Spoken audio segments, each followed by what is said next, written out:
যুক্তরাষ্ট্রের president Donald Trump দাবি করেছেন ইরানের সাথে তাদের আলোচনা চলছে, কিন্তু তেহরান বলছে ভিন্ন কথা। ইরানের পার্লামেন্ট স্পিকার মোহাম্মদ বাগের গালিবাফ এবং দেশটির পররাষ্ট্র মন্ত্রণালয় সাফ জানিয়ে দিয়েছে যুক্তরাষ্ট্রের সাথে তাদের কোনো আলোচনা হয়নি।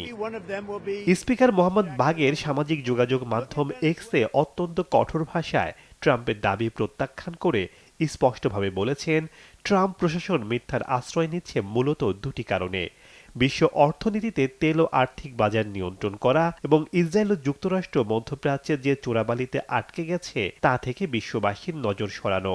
এদিকে ডোনাল্ড ট্রাম্প তার সাম্প্রতিক বক্তব্যে দাবি করেছেন সবকিছু ইরানের সাথে যৌথভাবেই নিয়ন্ত্রিত হবে। বিশ্লেষকরা মনে করেন ট্রাম্পের এই ধরনের আলগা কথা মূলত মনস্তাত্ত্বিক যুদ্ধের অংশ, যার কোনো বাস্তব ভিত্তি নেই। ওবামা আমলের পরমাণু চুক্তি থেকে একতরফাভাবে বেরিয়ে যাওয়া থেকে শুরু করে কাসেম সোলাইমানিকে হত্যার নির্দেশ দিয়েছিলেন ডোনাল্ড ট্রাম্প। তার প্রতিটি পদক্ষেপ ছিল চরম অস্থিতিশীল। ইরানের পররাষ্ট্র মন্ত্রণালয়ের বিবৃতিতে বারবার মনে করিয়ে দেয়া হয়েছে, ট্রাম্পের নীতি মূলত প্রতারণা এবং চাপ প্রয়োগের উপর ভিত্তি করে গড়া। তাই কোনো আনুষ্ঠানিক সংলাপের আগে ট্রাম্পের দাবির কোনো গ্রহণযোগ্যতা তেহরানের কাছে নেই।